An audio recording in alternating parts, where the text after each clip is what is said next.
আজকে 27 তারিখ, 28, 29, 30, 31 তারিখ 31st নাইটের মতো গজব রজনী কারা কারা পালন করব? গজব রজনী কারা কারা পালন করব? আচ্ছা, কারা কারা পালন করব না হাত তুলে দেখায়। লিল্লাহে তাকবীর। সুতরাং 31st নাইট আমরা পালন করব না। যুবকেরা ওয়াদা করছে নাকি? মিজানুর রহমান আজহারিকে ভালোবাসেন, মিজানুর রহমান আজহারিকে ভালোবাসেন, আনসারীকে ভালোবাসেন। আজকের যেই যুবকেরা এসেছে ওয়াদা করতে হবে 31st নাইটের মতো বিজাতীয় কালচার আমরা পালন করব না।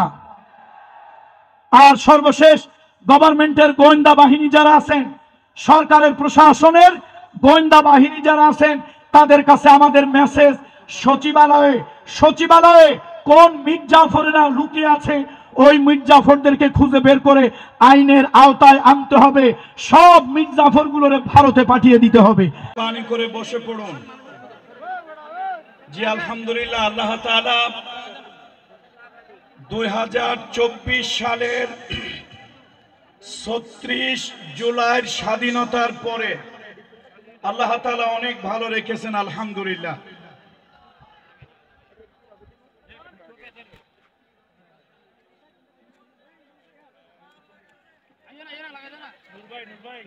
نحمده ونستعينه ونستغفره ونؤمن به ونتوكل عليه ونعوذ بالله من شرور أنفسنا ومن سيئات أعمالنا من يهده الله فلا مضل له ومن يضلله فلن تجد له وليا مرشدا ونشهد أن سيدنا وسندنا ومولانا وأولانا وطبيب قلوبنا محمد الذي أرسله بالحق بشيرا ونذيرا وداعيا إلى الله بإذنه وسراجا منيرا فقد قال الله تعالى في كلامه المجيد والفرقان الحميد أعوذ بالله من الشيطان الرجيم بسم الله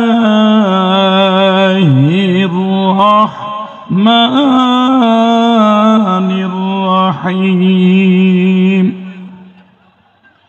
يريدون أن يطفئوا نور الله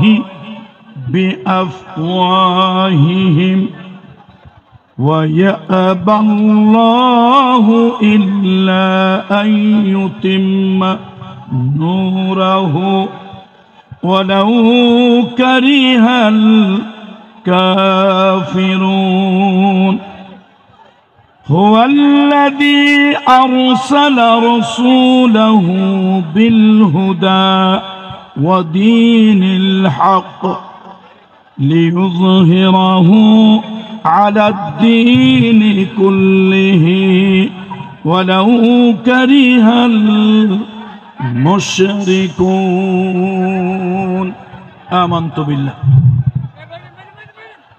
إن الله وملائكته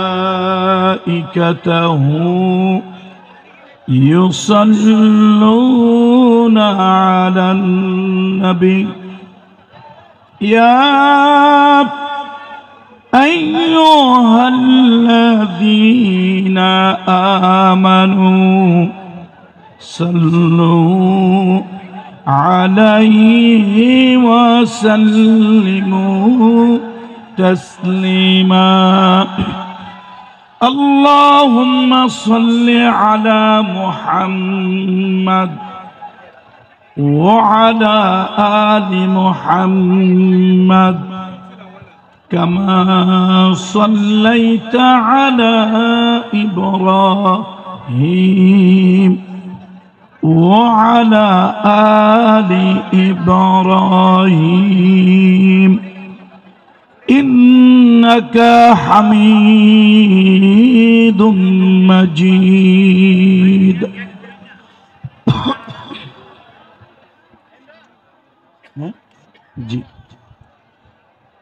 الحمد لله ثم الحمد لله وأما بعد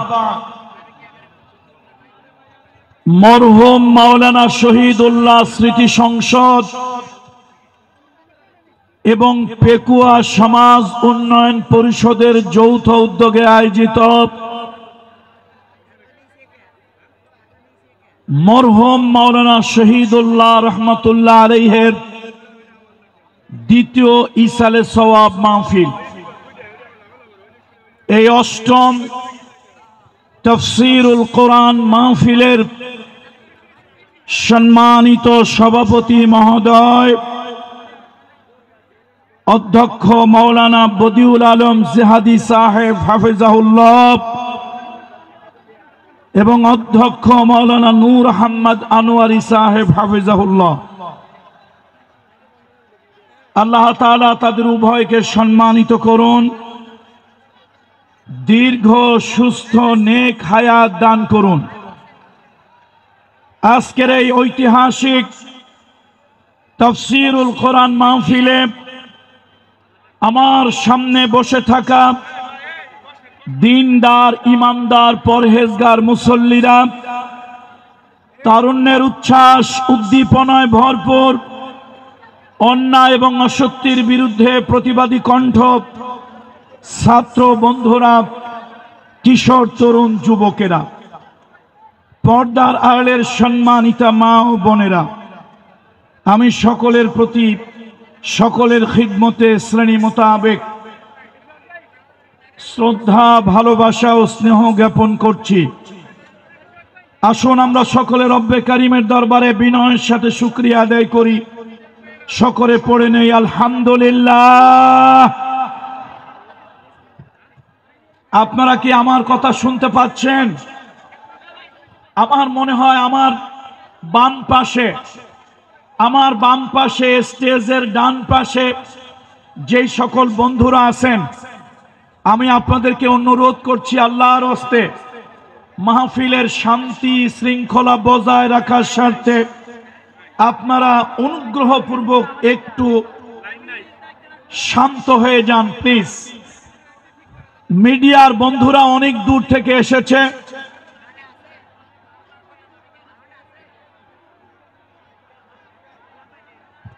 আপনাদের কথা শুনতে পেরেছি। ক্যামেরা উঁচু আছে, আপনাদের দেখতে সমস্যা হচ্ছে। শুনুন, ক্যামেরা উঁচু আছে, আপনাদের দেখতে সমস্যা হচ্ছে, এই তো? আমরা কিন্তু একেবারে নির্বোধ না, কিছু বুঝি। এখন আপাতত এই মুহূর্তে আপনাদের একটু স্যাক্রিফাইস করতে হবে আমার আলোচনা শেষ পর্যন্ত। দয়া করে যদি আপনারা এরপরও কথা বলেন, তাহলে আমি মনে করি আপনারা মাহফিলের কল্যাণ চাচ্ছেন না, মাহফিলের অকল্যাণ চাচ্ছেন, মাহফিলের শৃঙ্খলা চাচ্ছেন না, মাহফিলের মধ্যে একটা বিশৃঙ্খল অবস্থা চাচ্ছেন। সুতরাং আমার বক্তব্যের শেষে আজকের মাহফিলের যারা আয়োজক, বিশেষ করে আমাদের নিয়ামতুল্লাহ নিজামী শেখ এবং তার সহযোগীরা সিদ্ধান্ত নেবে এই মিডিয়ার ব্যাপারে কি করা যায়। যেহেতু আপনারা তো স্বচক্ষে মাহফিল দেখতে পাচ্ছেন, কিন্তু সারা বাংলাদেশ আজকে পেকুয়ার মাঠের দিকে তাকিয়ে আছে। আপনাদেরকে নিয়ে আমার অনেক দূরে যেতে হবে।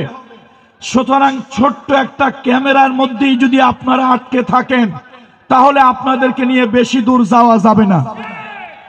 শোনেন, এই ক্যামেরা ছিল বলে সচিবালয় হাসিনার প্রেতাত্মারা আগুন দিয়েছে তা জানতে পেরেছি। এই ক্যামেরা মিডিয়া যদি না থাকতো, তাহলে হাসিনা ইন্ডিয়ায় পালিয়ে গিয়েছে, তার প্রেতাত্মারা সচিবালয়ে বসে বসে নানান ধরনের কুটকৌশল চালাচ্ছে, তা বুঝতে পারতাম না। সুতরাং ক্যামেরা মিডিয়ার প্রয়োজন আছে।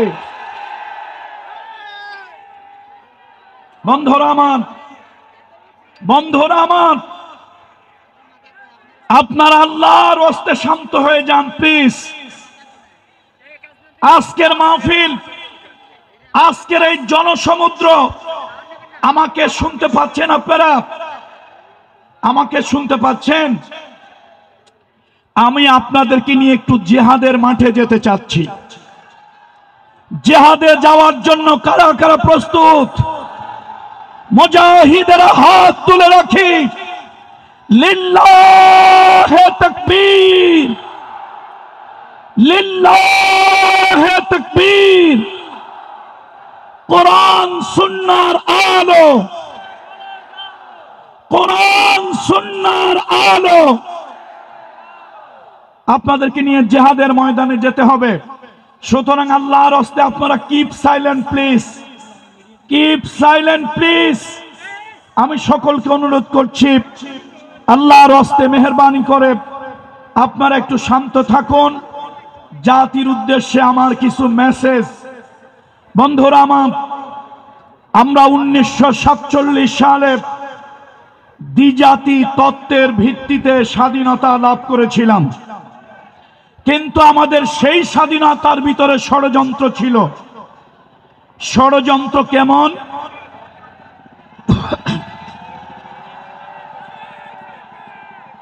(1947 সালে আমরা দ্বিজাতি তত্ত্বের ভিত্তিতে স্বাধীনতা লাভ করলাম, কিন্তু সেই স্বাধীনতা আমরা সুফল ভোগ করতে পারলাম না। তার কারণ হলো, পৃথিবীতে একটা ষড়যন্ত্রকারী জনগোষ্ঠী, ইন্ডিয়ার কিছু উগ্রবাদী জনগোষ্ঠী, ইন্ডিয়ার কিছু ষড়যন্ত্রকারী জনগোষ্ঠী আমার মুসলমানদেরকে স্বাধীনতার সুফল ভোগ করতে দেবে না বলেই তারা পাকিস্তান নামক দুইটা ভূখণ্ডে একটা দেশ তারা তৈরি করলো। দুইটা ভূখণ্ডের ভিতরে মাঝখানে, দুইটা ভূখণ্ডের মাঝখানে 1000 কিলোমিটারের ব্যবধান। আচ্ছা, আপনারাই বলেন, 1000 কিলোমিটারের ব্যবধান, মাঝখানে মই নাই, চঙ্গ নাই, রাস্তা নাই, করিডোর নাই, কোন ধরনের টানেল নাই, তাহলে এই দুইটা দেশ কি করে একটা দেশ হয়? এটা সম্ভব নয়। এরপরে 1952 সালে আমাদের নিজের ভাষায় কথা বলাকে তারা কেড়ে নেওয়ার চেষ্টা করলো। আলহামদুলিল্লাহ, মাতৃভাষা আল্লাহর দেয়া নিয়ামত গুলোর অন্যতম শ্রেষ্ঠ একটি নিয়ামত। সেই মাতৃভাষা, মায়ের ভাষায় কথা বলার অধিকার আমরা ফিরে পেলাম। 1952 সালে আমরা রক্ত দিলাম। সেই রক্তের বিনিময় আমরা ভাষার স্বাধীনতা লাভ করলাম। অর্থাৎ আল্লাহ তাআলার মেহেরবানি, রক্তের বিনিময় হলেও আমরা নিজের ভাষায় কথা বলার অধিকার ফিরে পেলাম। 1971 সালে পশ্চিমাদের শোষণ, পশ্চিমাঞ্চনা থেকে জাতিকে মুক্ত করার জন্য আমার দেশে একটা মুক্তিযুদ্ধ হলো। সেই যুদ্ধে ভারত অংশগ্রহণ করেছে তার স্বার্থে, কিন্তু এই 1971 সালের মুক্তিযুদ্ধের সকল কৃতিত্ব ভারত নিয়ে যেতে চায় এবং এই দেশের হাজার হাজার কোটি ডলারের সম্পদ তারা মুক্তিযুদ্ধে অংশগ্রহণ করে আমার দেশ থেকে চুরি করে তারা তাদের দেশে নিয়ে গিয়েছে। বন্ধুরা আমার, সেই ভারতের অগ্রাসন থেকে এখনো আমরা মুক্তি পাই নাই। পাকিস্তানিদের কবল থেকে, পাকিস্তানিদের শোষণ শাসন থেকে আমরা মুক্তি পেয়েছি ঠিক, তবে ভারতীয়দের আধিপত্য, তাদের ষড়যন্ত্র থেকে এখন পর্যন্ত আমরা মুক্ত হতে পারি নাই। আমার দেশের ভিতরে অর্থনৈতিক বৈষম্য, আমার দেশের ভিতরে পানির বৈষম্য, আমার দেশের ভিতরে চাকরির বৈষম্য, আমার দেশের ভিতরে বিডিআরের যে হত্যাকাণ্ড, আমার দেশের সোনার টুকরা আর্মি এবং বিডিআরদেরকে ষড়যন্ত্র করে তারা হত্যা করে আমার দেশের সশস্ত্র বাহিনীকে তারা দুর্বল এবং পঙ্গু বানিয়ে দিতে চেয়েছিল। শুধু তাই নয়, তাদের পক্ষ থেকে ইন্ডিয়া একজন ঘসেটি বেগম দীর্ঘ 15.5 বছর আমার দেশের স্বৈরাচারী শাসক হিসাবে আমাদের মাথার উপর ইন্ডিয়া বসিয়ে রেখেছিল। ইন্ডিয়ার ভালোবাসার মানুষ এদেশ থেকে ধাওয়া খেয়ে মাত্র 45 মিনিটে ইন্ডিয়া পালিয়েছে, কিন্তু তাদের প্রেতাত্মা বাংলাদেশে এখনো রয়ে গেছে। গত 25 তারিখ সচিবালয়ে এই যে মিডিয়ার শত শত মিডিয়ার ক্যামেরা, এই মিডিয়ার ভাইদের মাধ্যমে, সোশ্যাল মিডিয়ার মাধ্যমে আমরা দেখতে পারলাম আমার জাতির গুরুত্বপূর্ণ একটা দুর্গ সচিবালয়, যেখানে রাষ্ট্রের গুরুত্বপূর্ণ নথিপত্র থাকে, সেই নথিপত্রগুলো পুড়িয়ে দিয়ে রাষ্ট্রকে ল্যাংড়া খোড়া বানিয়ে দেওয়ার জন্য, রাষ্ট্রের কার্যকে অকার্যকর করে দেওয়ার জন্য একই সাথে তারা 2 জায়গায় আগুন দিয়েছে। ইলেকট্রিক শর্ট সার্কিট যদি হয় তাহলে আগুন এক জায়গায় লাগবে, এক জায়গা থেকে ছড়িয়ে পড়বে চতুর্দিকে, কিন্তু একই সাথে ইলেকট্রিক শর্ট সার্কিট 2 দিকে আগুন একই সাথে লাগতে, তাহলে এই আগুন লাগেনি, আগুন কিছু উদ্দেশ্য প্রণোদিত কিছু শকুনেরা আগুন লাগিয়ে দিয়েছে। সুতরাং আপনারা কিন্তু, দেশ এখনো পুরোপুরি স্বাধীন হয় নাই। আমার দেশের আর্মি, আমার দেশের র্যাব, আমার দেশের পুলিশ প্রশাসন তারা চেষ্টা করতেছে, কিন্তু আওয়ামী লীগের অথবা সেই স্বৈরাচারী পতিত সরকারের 2-4টা দোসর তো এখনো আছে। ভাইরা আমার, শয়তান যেরকম মরে নাই, শয়তানের সেলারাও দুনিয়া থেকে এখনো বিদায় হয় নাই। সুতরাং ষড়যন্ত্র ছিল, ষড়যন্ত্র আছে, ষড়যন্ত্র থাকবে। এই ষড়যন্ত্রের মোকাবেলা করে আমাদেরকে সামনের দিকে এগিয়ে যেতে হবে। বলুন ইনশাআল্লাহ। একটুখানি জিকির করি, লা ইলাহা ইল্লাল্লাহ, লা ইলাহা। বন্ধুরা, কালামুল্লাহ শরীফ থেকে তেলাওয়াত করেছি। আল্লাহ তাআলা কোরআনুল কারীমের ভিতরে ইরশাদ করেছেন, ইউরিদুনা আন ইউতফিউ নূরাল্লাহি বিআফওয়াহিহিম। আল্লাহ তাআলা বলেন, বাতিলেরা, ইসলাম বিদ্বেষী শক্তিরা তাদের মুখের ফুৎকার দিয়ে আল্লাহর দ্বীনকে তারা নিভায় দিতে চায়, আল্লাহর দ্বীনকে তারা দুনিয়া থেকে মিটায় দিতে চায়। ওয়া ইয়াবাল্লাহু ইল্লা আন ইউতিম্মা নূরাহু। আর আল্লাহ তো কেবল চান তার দ্বীন সারা দুনিয়ায় ছড়িয়ে পড়ুক। আল্লাহ চায় তার দ্বীন সারা দুনিয়ায় বিজয়ী হোক। ওয়ালাউ কারিহাল কাফিরুন। কাফেরদের কাছে যতই অপছন্দ লাগুক। হুয়াল্লাযী আরসালা রাসূলাহু।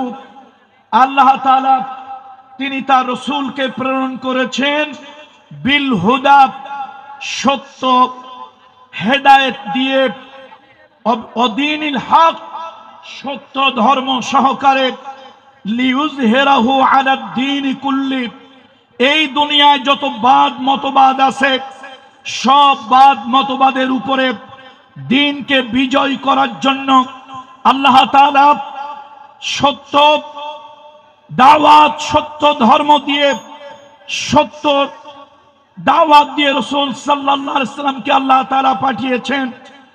আর এই দিন বিজয়ী হবে ওয়ালাউ কারিহাল মুশরিকুন, যদিও তা মুশরিকদের কাছে অপছন্দ লাগে। আজকে সারা দুনিয়ায় মুসলিম মিল্লাতের ভিতরে এক নব জাগরণ আসতেছে। আমাদের নতুন জেনারেশন ইসলামের দিকে ঝুঁকে পড়তেছে। এদেশের তাগুত বাতিল শক্তি এটা কোনোভাবেই মেনে নিতে পারছে না। तमाम দুনিয়ার মুসলমানদেরকে, যুব সমাজকে দিন থেকে দূরে রাখার জন্য, দিন থেকে মাহরুম রাখার জন্য, তাদেরকে ইসলাম থেকে অন্য মতাদর্শের দিকে ঝুঁকিয়ে দেওয়ার জন্য तमाम দুনিয়ার বাতিল শক্তিগুলি নানান ধরনের চক্রান্ত, নানান ধরনের ষড়যন্ত্র তারা করতেছে।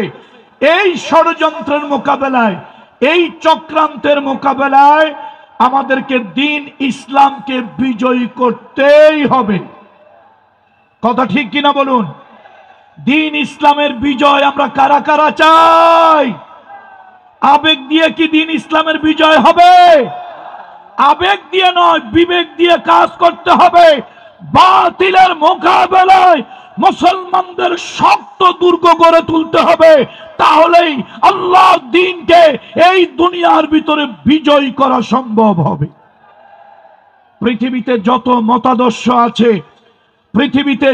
মতাদর্শ আছে, সব মতাদর্শের উপরে ইসলামকে বিজয় করার জন্যই আল্লাহ তাআলা ইসলামকে পৃথিবীতে পাঠিয়েছেন। আল্লাহ তাআলা ইসলামকে দিয়েছেন।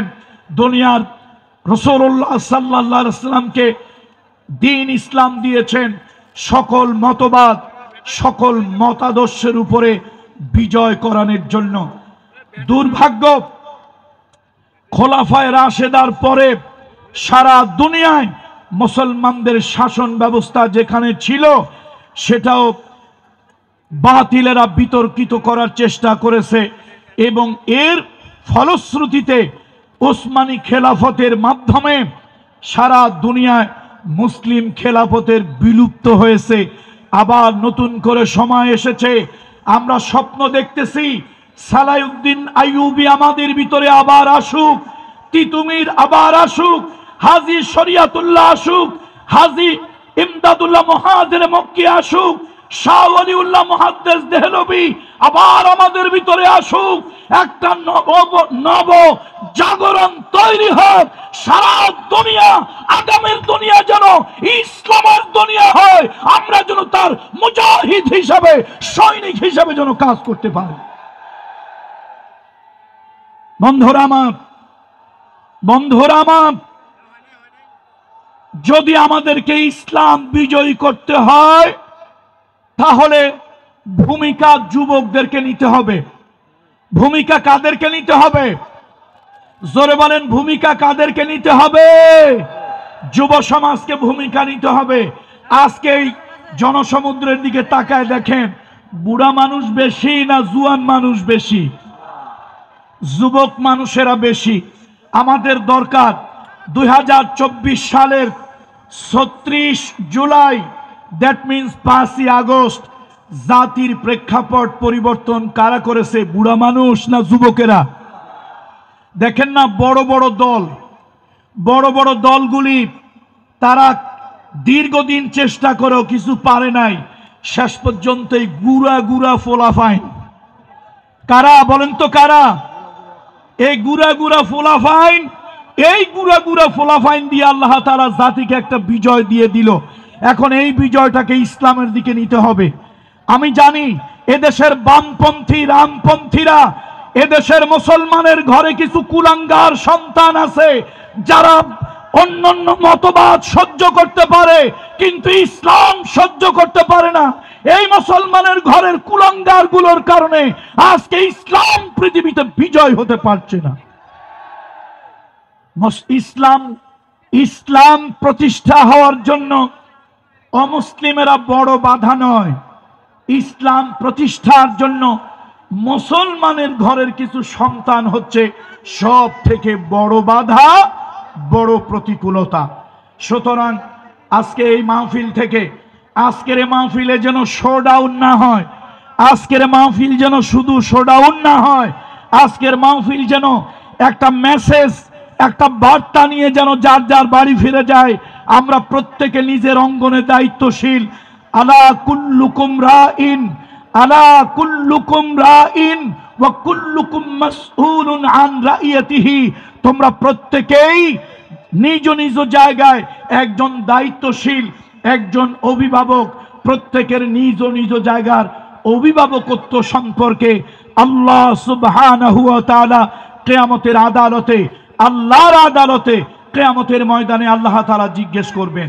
সুতরাং আজকের মাহফিলে বাংলাদেশের বিভিন্ন জায়গা থেকে, বিভিন্ন প্রান্ত থেকে যেই সকল কিশোর তরুণ যুবক বন্ধুরা আসছেন, যদি দিন কায়েমের সংগ্রাম প্রয়োজন হয়, এদেশের আলেম ওলামারা কোরআনের রাজ কায়েমের জন্য আপনাদেরকে যদি আহ্বান করে, সেই আহ্বানে কারা কারা সাড়া দিতে রাজি আছেন? হাত উঁচু করে দেখায়। লিল্লাহে তাকবীর, লিল্লাহে তাকবীর। বন্ধুরা আমার, বন্ধুরা আমার, আমার দেশে বিভিন্ন ধর্মের লোক এই বাংলাদেশে আছে। এই বাংলাদেশে হিন্দু আছে, বৌদ্ধ আছে, খ্রিস্টান আছে, কিছু মাইনরিটি জনগোষ্ঠী আছে। আমরা তাদের উদ্দেশ্যে বলতে চাই, আজকের এই মিডিয়াকে সামনে রেখে, ইসলাম প্রতিষ্ঠা হলে এ দেশের মেজরিটি পার্সেন্ট নাগরিক মুসলমান, তাদের জন্য যদি ইসলাম রাষ্ট্রীয়ভাবে প্রতিষ্ঠা হয়, কোরআনের আইন যদি কোনো এই সমাজে কায়েম হয়ে যায়, তাহলে আমি বলবো সব থেকে বেশি উপকৃত হবেন আমার অমুসলিম ভাই বোন বন্ধুরা। তারা সব থেকে বেশি উপকৃত হবেন, তারা নিরাপত্তা লাভ করবেন। এদেশের আলিয়া মাদ্রাসা বলেন, কওমি মাদ্রাসা বলেন, জামাত ইসলামী বলেন, হেফাজতে ইসলামী বলেন, এদেশের সংকটময় সময় অমুসলিমদের নিরাপত্তা দেওয়ার জন্য, অমুসলিম ভাই বোনদের জান মাল ইজ্জতের হেফাজতের জন্য এদেশের ইসলামী দলগুলি, এদেশের আলেম ওলামা, এদেশের আলিয়া কওমি মাদ্রাসাগুলি আগে গিয়ে এসেছে। জোর বলুন ঠিক কিনা? সুতরাং ইসলাম প্রতিষ্ঠা যদি হয়, কোরআনের রাজ যদি কায়েম হয়, অমুসলিম ভাই বোনদেরকে মিডিয়ার মাধ্যমে জানিয়ে দিতে চাই, আপনারা সব থেকে বেশি নাগরিক অধিকার ভোগ করবেন, মানবিক অধিকার ভোগ করবেন। আল মুসলিমু মান সালিমান নাস, আল মুসলিমু মান সালিমান নাস মিন লিসানিহি ওয়া ইয়াদিহি। আল্লাহ নবী বলেছেন, সেই লোকটা মুসলমান যার হাত এবং জিহ্বা থেকে অন্য মানুষ নিরাপদ থাকে। সুতরাং ইসলাম যদি এদেশে রাষ্ট্রীয়ভাবে প্রতিষ্ঠা হয়, আমার কোন হিন্দু সম্প্রদায়ের ভাই বোন, বৌদ্ধ খ্রিস্টান সম্প্রদায়ের ভাই বোন, এদেশে উপজাতীয় সম্প্রদায়ের কোন ভাই বোনেরা কোন মানুষের কথায় তারা নির্যাতিত হবেন না, হাতের দ্বারা নির্যাতিত হবেন না। রাষ্ট্রের পুলিশ, রাষ্ট্রের আর্মি, রাষ্ট্রের র্যাব, রাষ্ট্রের সশস্ত্র বাহিনী কোরআনের রাজ যদি হয়ে যায়, তাদের রক্ত, তাদের জীবন, তাদের সম্পদ, তাদের উপাসনালয়কে তারা নিরাপত্তা দেবে, নিরাপত্তার চাদরে তারা ঘিরে রাখবে। আমরা আপনাদেরকে দয়া করতে চাই না। আজকে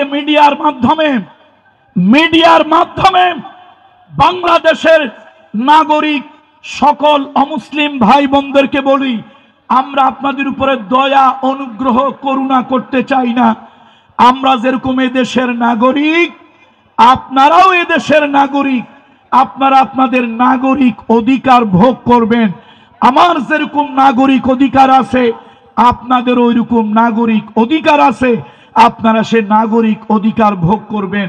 সুতরাং আসুন, আমাদের ভয় কোথায় জানেন? ইব্রাহিম খলিলুল্লাহ তাকে আগুনে পোড়ায় মারার জন্য নমরুদ আগুনের গর্ত খুঁজল, সেই গর্তের ভিতরে ইব্রাহিম খলিলুল্লাহকে জ্বালিয়ে পুড়িয়ে মারবে। আচ্ছা, ইব্রাহিম খলিলুল্লাহ মানুষ কয়জন?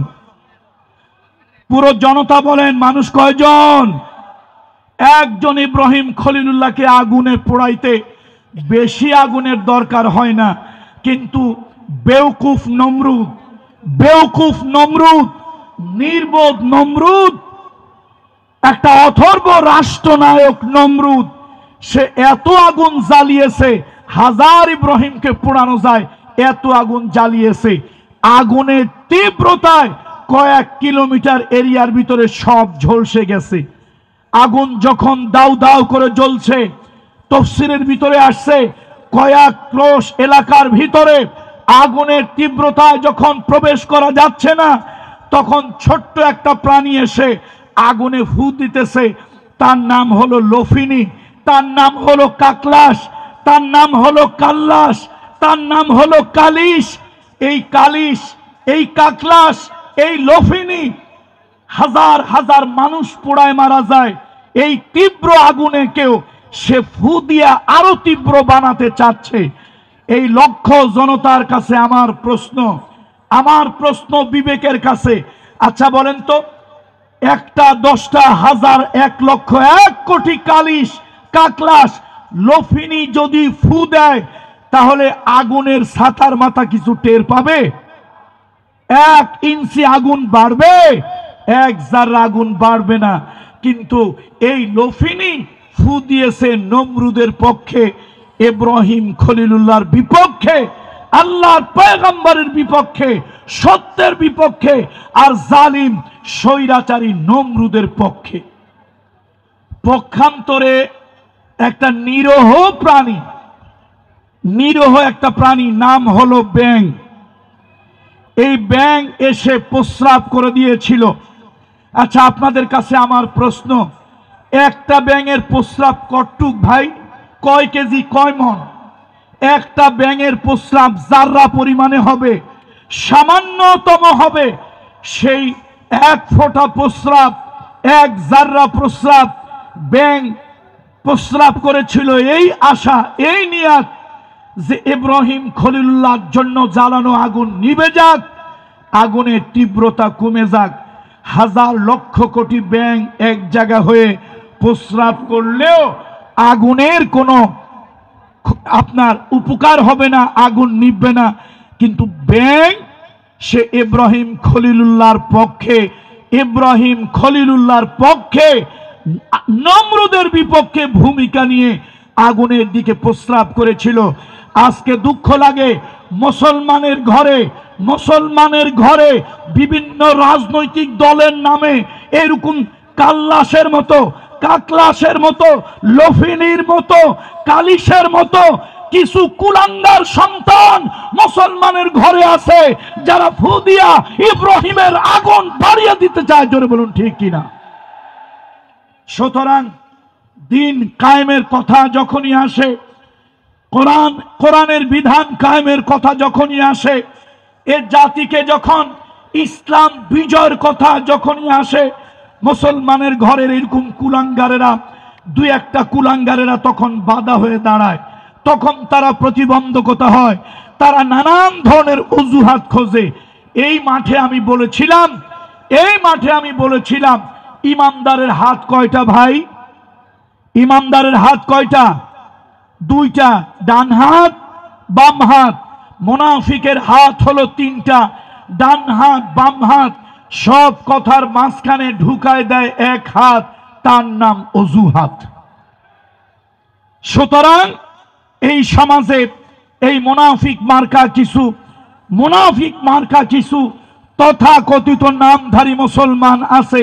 দিন প্রতিষ্ঠার কথা হলেই তারা বাম হাত ঝুঁকায় দেয়, অজুহাত ঝুঁকায় দেয়, নানান ধরনের কথা বলে। সুতরাং আমি আজকের এই পেকুয়ার মাহফিলের মাধ্যমে আমি বলবো, আবেগ দিয়ে আর কাজ হবে না। এর জাতিকে শান্তি দিতে হলে, চোরের হাত থেকে রক্ষা করতে হলে, ডাকাতের হাত থেকে জাতিকে রক্ষা করতে হলে, এদেশে অর্থ পাচারকারীদের হাত থেকে জাতিকে মুক্ত করতে হলে, হিন্দু বৌদ্ধ খ্রিস্টান মুসলমানদেরকে শান্তি নিরাপত্তা দিতে হলে আল্লাহর কোরআনের আইন ইসলামের বিধান ছাড়া অন্য আর কোন রাস্তা নাই। জোরে বলেন ঠিক কিনা? সুতরাং আমরা এই জাতির নিরাপত্তা চাই, শান্তি চাই, কল্যাণ চাই। দেখেন না, চোরেরা পাচার করবিত কর লক্ষ কোটি কোটি টাকা বিদেশে এক এক চোর পাচার করেছে হাজার হাজার কোটি টাকা, হাজার হাজার কোটি টাকা। কোরআনের শাসন যদি থাকতো, এই চোরেরা কি এত টাকা পাচার করতে পারত? এত টাকা পাচার করা সম্ভব হতো? এত টাকা পাচার করা সম্ভব হতো না, এত টাকা পাচার করা সম্ভব হতো না। কোরআনের বিধান না থাকার কারণে, হকের বিধান না থাকার কারণে, সত্য প্রতিষ্ঠা না থাকার কারণে এই জালিমেরা দেশের মানুষের অধিকার নিয়ে সিনেমিনি খেলতে সাহস পায়। আমার কথা হলো, কোরআনের আইন চলবে। কোরআনের আইন যদি চলে, নাগরিক তার নাগরিক অধিকার পাবে।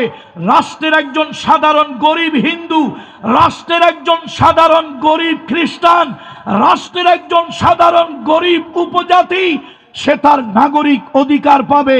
তার কারণ হলো, কোরআনের আইন যদি প্রতিষ্ঠা হয়, কোরআনের রাজ যদি প্রতিষ্ঠা হয়, কোরআন জানিয়েছে ওয়া আকসিতু ইন্নাল্লাহা ইউহিব্বুল মুকসিতিন, ওয়া আকসিতু ইন্নাল্লাহা ইউহিব্বুল মুকসিতিন।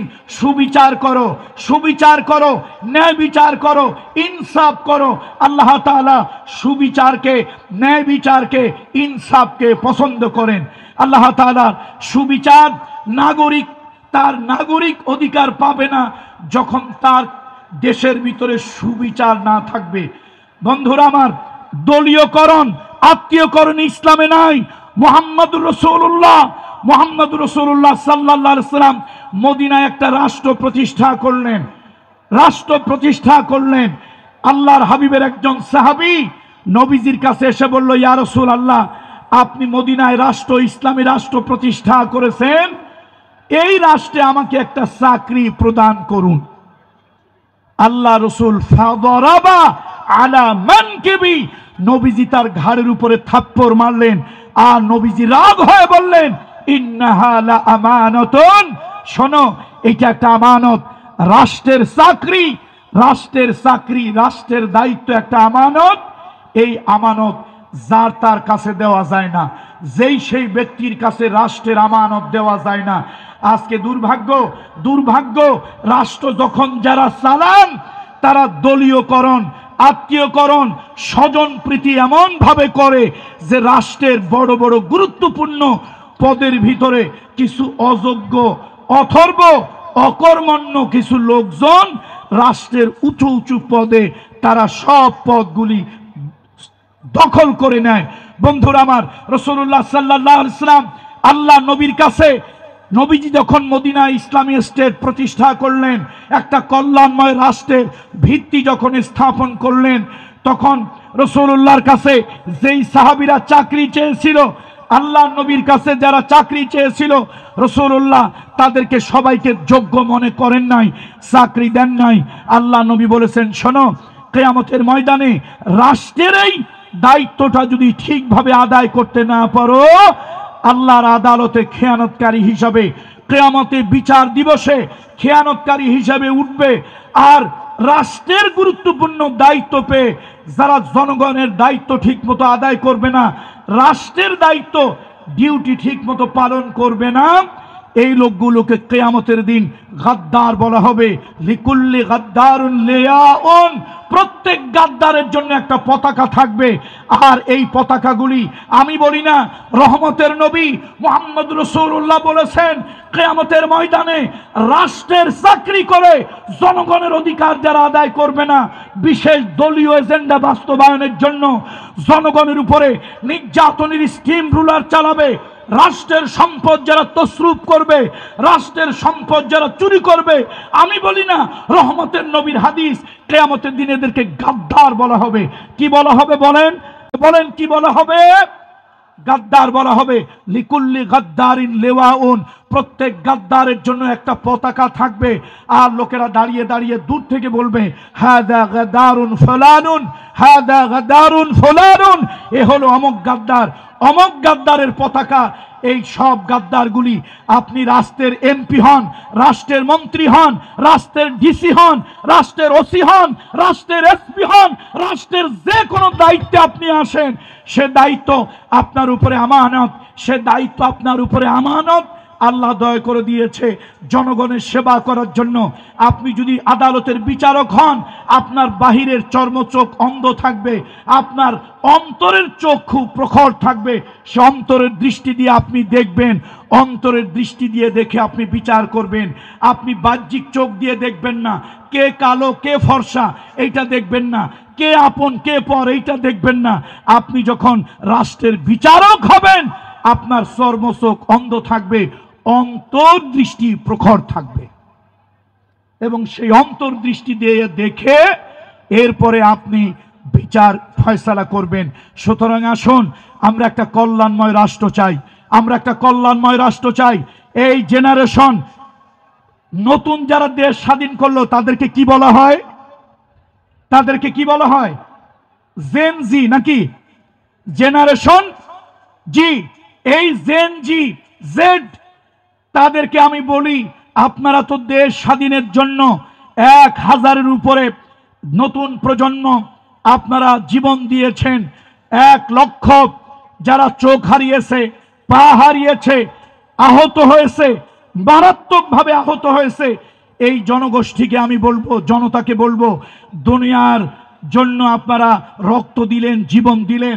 আসুন, সত্য প্রতিষ্ঠার জন্য, ন্যায় প্রতিষ্ঠার জন্য, ইনসাফ প্রতিষ্ঠার জন্য, হক প্রতিষ্ঠার জন্য, কল্যাণময় রাষ্ট্র গঠন করার জন্য, যেই রাষ্ট্রে গরিব আর ধনীর ব্যবধান থাকবে না, যেই রাষ্ট্রে হিন্দু বৌদ্ধ খ্রিস্টান মুসলমান কোনো ব্যক্তি নাগরিক হিসাবে তার ধর্মীয় বিবেচনায় সে বিবেচিত হবে না, সে মানুষ হিসাবে বিবেচিত হবে, নাগরিক হিসাবে বিবেচিত হবে, এমন একটা কল্যাণময় ইসলামী রাষ্ট্র করার জন্য আবার যদি আন্দোলন করা লাগে, আবার যদি লাঠি ধরা লাগে, আবার যদি মাঠে নামা লাগে, সত্যের জন্য, হকের জন্য, দিন বিজয়ের জন্য, ইসলামী খেলাফত, ইসলামী রাষ্ট্র প্রতিষ্ঠার জন্য, হিন্দু বৌদ্ধ খ্রিস্টান মুসলমান সকল নাগরিকের মানবিক নাগরিক অধিকার ফিরিয়ে দেওয়ার জন্য কারা কারা জিহাদে শরীক হতে রাজি আছি?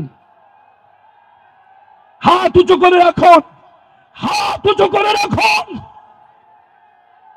সিংহের মতো গর্জে উঠুন, লিল্লাহে তাকবীর, লিল্লাহে তাকবীর। কোরআন সুন্নাহর আলো, কোরআন সুন্নাহর আলো, কোরআন সুন্নাহর আলো। হাত নামাই, আগামী দিন হবে, আগামী শতাব্দী হবে, আগামী দশক হবে ইসলামের।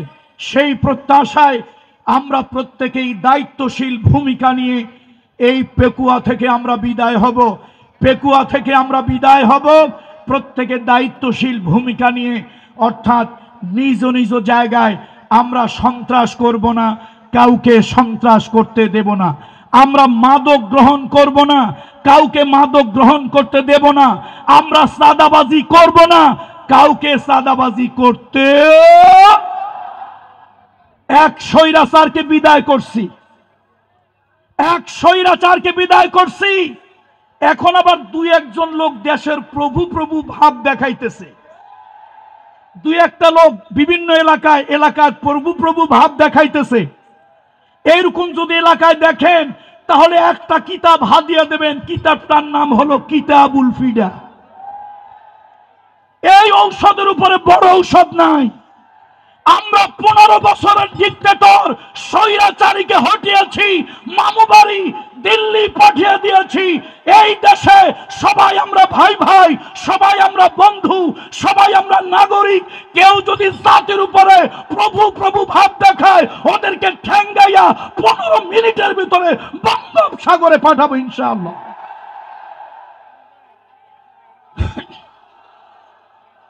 দেশটা আমাদের সবার। বলেন দেশ কার? বলেন দেশ কার? দেশ আমাদের সবার। এখানে সবাই আমরা প্রজা, কেউ প্রভু নয়। এখানে সবাই আমরা প্রজা, কেউ কি নয়। এখানে কেউ প্রভু নয়, সবাই আমরা প্রজা। সুতরাং দয়া করে আজকের এই পেকুয়া মাহফিলে হাজার হাজার মিডিয়া হাজার হাজার লক্ষ জনতার কাছে মাধ্যমে গোটা জাতিকে মেসেজ পৌঁছাতে চাই। অনেক এলাকায় কিছু লোক এখনই ভাবখানা এরকম দেখান, খুব গরম চোখে তাকান, মোটা চোখে তাকান, ভাবখানা এরকম দেখান ওনার এলাকার জমিদার, আমরা এলাকার প্রজা, ওনারা হলেন প্রভু, আমরা হইলাম ভৃত্য। এই ভাব ছেড়ে দেন, ভাবের দিন আর নাই, ভাবের দিন আর নাই, ভাবের দিন শেষ। এখন সবাই আমরা দেশের নাগরিক, অল আর ইকুয়াল, অল আর ইকুয়াল, আমরা সবাই সমান। ভাবের দেশ নাই, ভাব এখন আর কেউকে দেখাতে দেব না। ভাব কেউ প্রতিষ্ঠা করতে চাকতে পারবে না। আসুন আমরা আল্লাহ তাআলার কাছে ইসলামের জন্য মাইকের যে অবস্থা, আমার তো কলজা ছিঁড়ে যাচ্ছে। আরে ভাই, মাইক বাড়া দিয়ে কাজ হবে না, সেটিং এর সমস্যা। আমি কলজা ফাটা চিৎকার দিলাম, বাকিরা তো চিৎকার দিতে পারবে না, আজহার হিসেবে ওয়াজ করতে পারবে না, কোনোভাবেই না। শাউটিং করা যাদের অভ্যাস নাই, তারা কিভাবে শাউটিং করে ওয়াজ করবে? বন্ধুরা আমার আসলে খুব কষ্ট হচ্ছে। যাক, আমি নিয়ামতুল্লাহ নিজামী, সে অনেক বড় একটা রিস্ক নিয়েছে। আলহামদুলিল্লাহ, পেকুয়া সমাজ উন্নয়ন পরিষদ এবং মরহুম মাওলানা শহীদুল্লাহ স্মৃতি সংসদ এদের যৌথ প্রচেষ্টায় নিয়ামতুল্লাহ নিজামী অনেক বড় একটা শেষ দুঃসাহস, সাহস না, এটাকে কি বলে, দুঃসাহস দেখিয়েছে। আল্লাহ তাআলা তাকে কবুল করুন, বলেন আল্লাহুম্মা আমিন। যে কোনো কাজ করতে গেলে তার মধ্যে কিছু সুবিধা অসুবিধা থাকে, আর টেকনোলজি যেখানে আছে, অ্যাডভান্টেজ ডিসঅ্যাডভান্টেজ, টেকনোলজি যেখানে আছে সেই টেকনোলজির সুবিধা আছে, অসুবিধা আছে, উপকারিতা আছে, অপকারিতা আছে। সুতরাং এই প্রোগ্রাম, বিশাল প্রোগ্রাম সাজাতে গিয়ে হয়তো সাউন্ড সিস্টেমটা যেইভাবে হওয়ার কথা ছিল, মুফতি কাজী ইব্রাহিম সাহেব, আমি যতটুকু জানি উনি শান্তভাবে কথা বলতে পারেননি। তারপরে আমাদের শায়েখ জসিমউদ্দিন রহমানী সাহেব, তিনিও খুব শান্তিতে কথা বলতে পারেনি। আব্দুল হাই সাইফুল্লাহ সাহেবের কাছে আমি জিজ্ঞেস করি নাই কেমন কথা বলেছেন, আমি নিজে বুঝতেছি আমার কলজার অর্ধেক ছিঁড়ে গেছে। আসলে বক্তা তো এরকম চিল্লাইয়া শাউটিং করে, ওই যে বলছিলাম চিল্লাইয়া কি পাওয়া যায় না, চিল্লাইয়া তো মার্কেট পাওয়া যায় না। সুতরাং কতক্ষণ একটা বক্তা না হলে ঊর্ধ্ব মুখে সর্বোচ্চ 5 মিনিট সে শাউটিং করতে পারে, চিৎকার করতে পারে।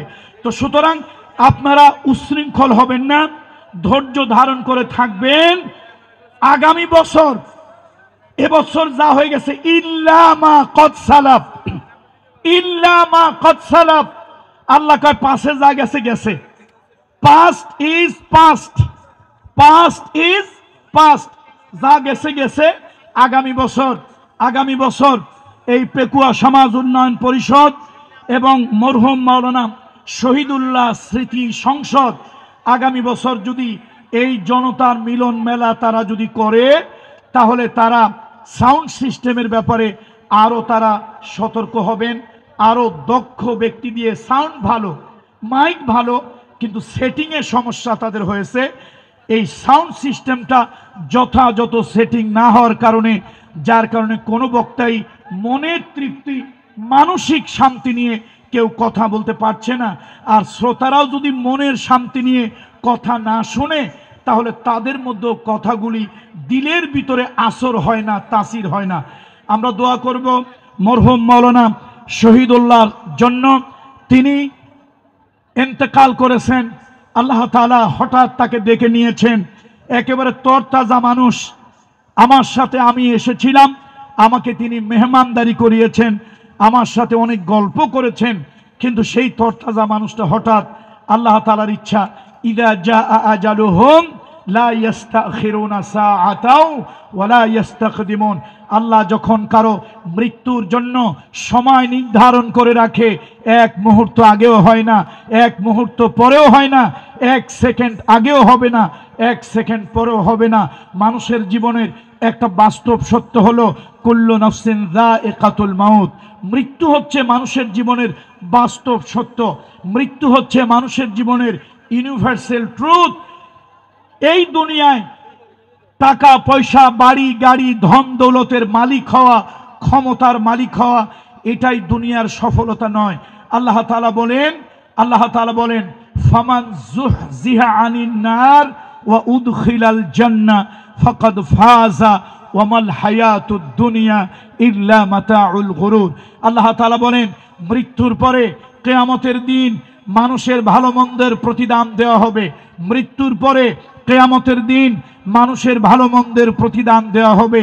যারা নাকি ভালো করবে, অথবা আল্লাহ তাআলা যাদেরকে জাহান্নাম থেকে পরিত্রাণ দিয়ে আল্লাহ তাআলা যাদেরকে জান্নাতমুখী করবেন, এবং আল্লাহ তাআলা যাদেরকে জাহান্নাম থেকে বাঁচিয়ে জান্নাত দান করবেন, ফাকাদ ফাজা, ওই মানুষগুলোই হলো প্রকৃত সফল। সুতরাং আখিরাতের জীবনের সফলতাই হলো আসল সফলতা, আখিরাতের জীবনের সফলতাই হলো মূল সফলতা। আখিরাতের জীবনের ব্যর্থতাই হলো জীবনের বড় ব্যর্থতা। যারা নাকি বামপন্থী, যারা নাকি নাস্তিক, তাদের কাছে দুনিয়াটা আসল, আর যারা ইমানদার মুমিন তাদের কাছে আখিরাতটাই আসল। কথা ঠিক কিনা? যারা বামপন্থী, যারা নাস্তিক, তাদের কথা হলো এই বেলা ভাই মদ খেয়ে নাও, কাল নিশীতের ভরসা কই, চাঁদনি জাগিবে যুগ যুগ ধরে, আমরা তো আর রব না সই, দুনিয়া কো মজা লে লো, দুনিয়া তোমারি হ্যায়। এই দুনিয়ার মজা নাও, এই দুনিয়ার আনন্দ নাও। সুতরাং যা ইচ্ছা তাই করো, ফুর্তি করো, আনন্দ করো, যা মনে লয় তাই খাও, যেখানে ইচ্ছা সেখানে যাও। এটা হলো যারা নাকি ভোগবাদী, দুনিয়াবাদী। আর যারা পরকালীন চিন্তা, পরকালের ভাবনা, আখেরাতের ভাবনা, আখেরাতের চিন্তা যাদের, তারা মনে করে এই দুনিয়াটাই আমার সব কিছু নয়, এই দুনিয়াটাই আমার সব কিছু নয়, দুনিয়াটা হলো আখেরাতের শুরু, দুনিয়াটা হলো পরকালের শুরু। সুতরাং সে আখেরাতের জন্য সব কিছু করে। ইন্না সলাতি ওয়া নুসুকি ওয়া মাহইয়ায়া ওয়া মামাতি লিল্লাহি রাব্বিল আলামিন। যারা নাকি আসলে আল্লাহ বিশ্বাসী, পরকালের চেতনায় বিশ্বাসী, তাদের নামাজ, তাদের রোজা, তাদের হজ, তাদের যাকাত, তাদের আন্দোলন, তাদের সংগঠন, তাদের রাজনীতি, তাদের মিছিল, তাদের মিটিং, সব কিছু আল্লাহর জন্য হয়, পরকালকে কেন্দ্র করে, পরকালকে চিন্তা করে হয়। সুতরাং আমরা পরকালীর চিন্তা চেতনায় বিশ্বাসী। বলুন আমরা কোন চিন্তা চেতনায় বিশ্বাসী? আওয়াজ দিয়ে বলুন আমরা কোন চিন্তা চেতনায় বিশ্বাসী? আমরা পরকালীন চিন্তা চেতনায় বিশ্বাসী। সুতরাং আমাদের লক্ষ্য হলো পরকাল, টার্গেট হলো পরকাল। আর দুনিয়াও মাজরাতুল আখিরা, আর দুনিয়াও মাজরাতুল আখিরা। আখিরাতের ক্ষেত হলো দুনিয়া। আমরা এই দুনিয়ায় যা কিছু করব আখিরাতের জন্যই করব, রাজনীতি করব আখিরাতের জন্য করব, আন্দোলন করব আখিরাতের জন্য করব, মারপিট করব আখিরাতের জন্য করব, মৃত্যুবরণ করা লাগলে আখিরাতের জন্য মরব, বাঁচতে হলে আখিরাতের জন্য বাঁচব, অন্যায় সহ্য করতে হলে আখিরাতের জন্য সহ্য করতে হবে, জালিমের কণ্ঠ চেপে ধরতে হলে আখিরাতের জন্য ধরব। কথা ঠিক কিনা বলেন? সুতরাং আমাদের যা কিছু আখিরাত কেন্দ্রিক, আমাদের যা কিছু পরকাল কেন্দ্রিক। আমরা এই দুনিয়ার জন্যই সব কিছু করি না। আমরা কি দুনিয়ার জন্য সব কিছু করি? আমাদের সব কিছু আখিরাতমুখী হওয়া দরকার, আখিরাতের চিন্তাই হওয়া দরকার। আল্লাহ তাআলা সেই তৌফিক দান করুন। বলেন আল্লাহুম্মা আমিন, আল্লাহুম্মা আমিন। সব হইয়েন, তবে সালমান এফ রহমানের মতো প্রতারক হইয়েন না। দেখছেন বেটার মুখে কি সুন্দর দাড়ি, মানুষ 1 নম্বর 2 নম্বর 6 নম্বর যাই হোক, রাসূলুল্লাহর সুন্নত দাড়িটা ভালো ছিল না? কথা কয় না ভালো ছিল না? কত বড় বাটপার, ওরে বাটপার, কত বড় বাটপার। শেষ পর্যন্ত একটু বিপদ দেখে রাসূলুল্লাহর এই সুন্দর সুন্নতি দাড়িটা কেটে ফেলছে। তাহলে বোঝা গেল এই বাটপার 2 নম্বর টাকা 1 নম্বর বানানোর জন্য, ব্যাংকের টাকা নিজের বানানোর জন্য, হারাম টাকা হালাল বানানোর জন্য চোরের নৌকায় দাড়ি দিয়া সাধুর নিশান টানাইছিল। কথা ঠিক কিনা বলেন? যদি প্রকৃত রাসূলের সুন্নত, পরকালীন জীবনের চিন্তা আদর্শের কারণে নবীজির সুন্নত দাড়ি রাখতো, ফাঁসির মঞ্চেও যদি তাকে নেওয়া হতো, সে বলতো ফাঁসির রশি গলায় পড়তে রাজি আছি, নবীজির সুন্নত দাড়ি খুর দিতে রাজি না। ঠিক না? অথচ অবৈধ পয়সা বৈধ করে দেশ ছেড়ে পালানোর জন্য কি করছে বাটপারে? কি করছে? আরে কথা কয় না, বাটপারে কি করছে? কি সুন্দর বার্নিশ করছে না? মাশাআল্লাহ, আমার শিল্পী বলতেছে বার্নিশ করছে। তো আল্লাহ তাআলা এই জাতীয় বাটপারি করার নয়, আমাদেরকে যা কিছু করি প্রকৃত অর্থে পরকাল কেন্দ্রিক করার তৌফিক দান করুন। আমি আর কথা বাড়াবো না, বক্তা আসছে, আমি আর কথা বাড়াতে চাচ্ছি না। আমি দোয়া করছি মরহুম মাওলানা শহীদুল্লাহ সাহেবের জন্য, দোয়া করছি আমার স্নেহের শিল্পী নিয়ামতুল্লাহ নিজামীর জন্য। মাহফিলটা হওয়ার আগে তার ব্যাপারে অনেক নেগেটিভ কথাবার্তা অনেকে বলেছে। ভাই, মাঠে কাজ করতে নামলে ভুল ভ্রান্তি হতেই পারে। কাজ যারা করে না তার কোনো ভুল আছে? কাজ যারা করে না তার কি ভুল হয়? কাজ করতে গেলে ভুল হইতেই পারে। আর একটা ব্যক্তি, সে শয়তানও না ফেরেশতাও না যে সে ভুলের ঊর্ধ্বে, ভুল তো হতেই পারে, কিন্তু সে টাইম টু টাইম আমার কাছে অনেক পরামর্শ, আমার কাছে তার বাবা বেঁচে থাকতেও আমাকে সে শ্রদ্ধা করেছে, বাবার মতো সম্মান করেছে, ইজ্জত করেছে। বিভিন্ন সময় বিভিন্ন তার ব্যবসা, বিভিন্ন বিষয় সে আমার সাথে পরামর্শ করে। এই মাহফিলটার জন্য বিগত 1 বছর বাংলাদেশের কোন কোন বক্তাকে দাওয়াত দেবে, কিভাবে দাওয়াত দেবে, কেমন একটা মিলন মেলা হলে ভালো হয়, বিগত 1 বছর সে আমার সাথে এগুলো নিয়ে পরামর্শ করেছে, আমার কাছ থেকে পরামর্শ নিয়েছে। কখনো খারাপ কোনো চিন্তা, খারাপ কোনো উদ্দেশ্য এটা তার মধ্যে ছিল না। আলহামদুলিল্লাহ, সে ব্যবসায় এখন ভালো অবস্থানে আল্লাহ তাআলা তাকে নিয়েছে। মাহফিল না করলেও তো তার ব্যবসা তো বন্ধ নাই। আর এই মাহফিলের দ্বারা তো তার ব্যবসার সাথে মাহফিলের সাথে কোনো সম্পর্ক নাই। সে অনলাইন বিজনেস করে, অনলাইন মার্কেটিং। যে যত নিজেকে তুলে ধরতে পারবে সে তত ব্যবসা ভালো করতে পারবে। এখন যে কোনো কাজে নামলে প্রতিদ্বন্দ্বী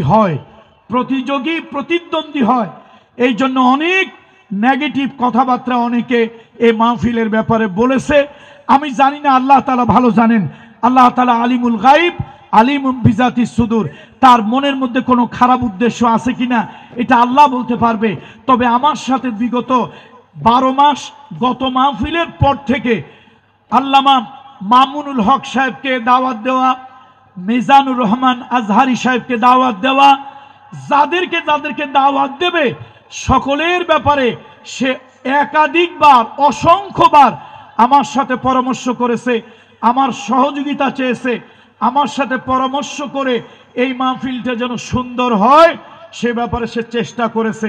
সুতরাং আমরা তার কষ্টের দিকটা দেখি, নেগেটিভ দিকটা দেখি না। ভাই, কাজ করতে গেলে ভালো মন্দ হতেই পারে, কাজ করতে গেলে 2-1টা কাজ ভুল ভ্রান্তি হতেই পারে।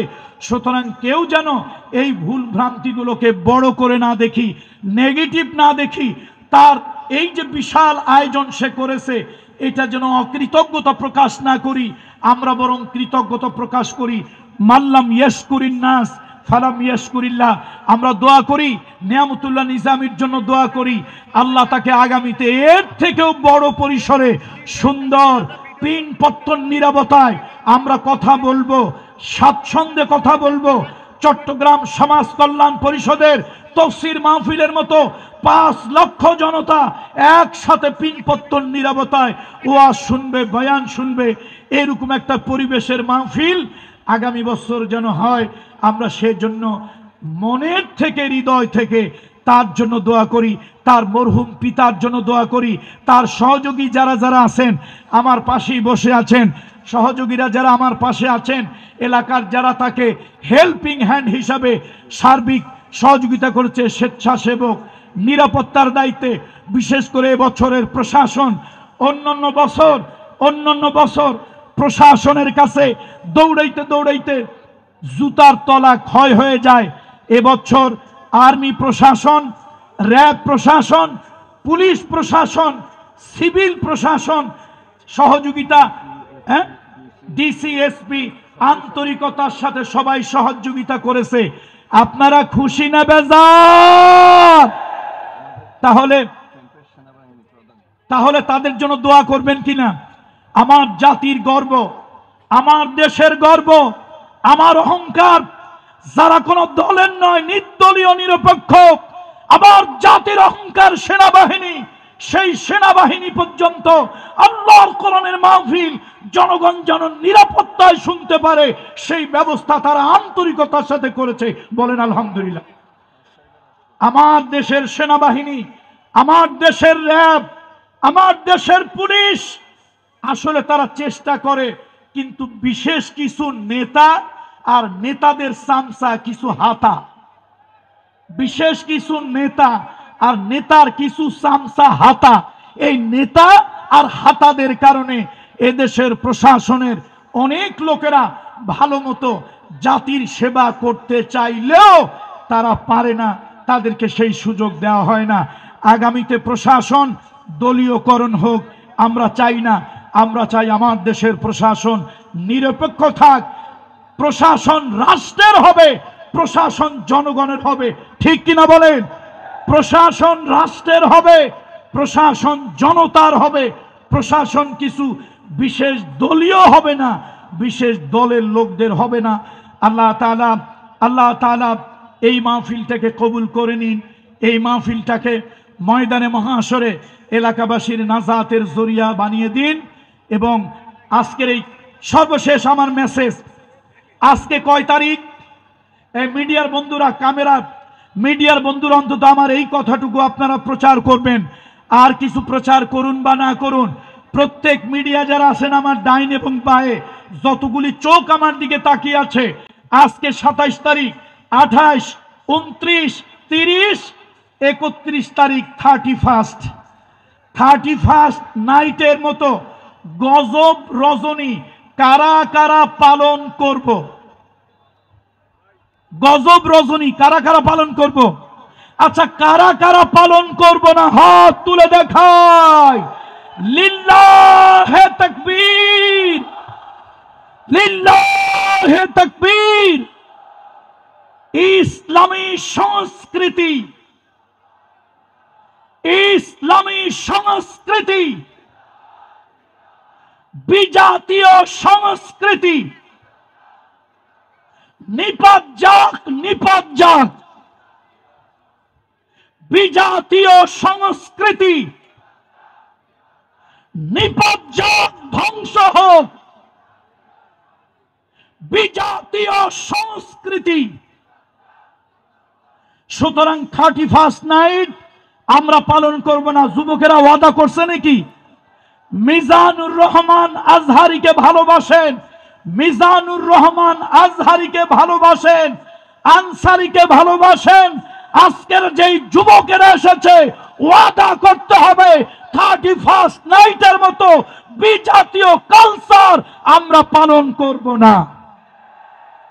আর সর্বশেষ, গভর্নমেন্টের গোয়েন্দা বাহিনী যারা আছেন, সরকারের প্রশাসনের গোয়েন্দা বাহিনী যারা আছেন, তাদের কাছে আমাদের মেসেজ, সচিবালয়ে কোন মির্জাফরেরা লুকিয়ে আছে, ওই মির্জাফরদেরকে খুঁজে বের করে আইনের আওতায় আনতে হবে। সব মির্জাফরগুলোরে ভারতে পাঠিয়ে দিতে হবে। আল্লাহ আমাদের সকলের প্রতি রহম করুন। হাযা মা ইনদি, হাযা মা ইনদি। ওয়াল ইলমু ইনদাল্লাহ আলাইহি তাওয়াক্কালতু ওয়া ইলাইহি উনীব। আমি আপনাদের থেকে বিদায় নিচ্ছি। হায়াতে বেঁচে থাকলে আবার কথা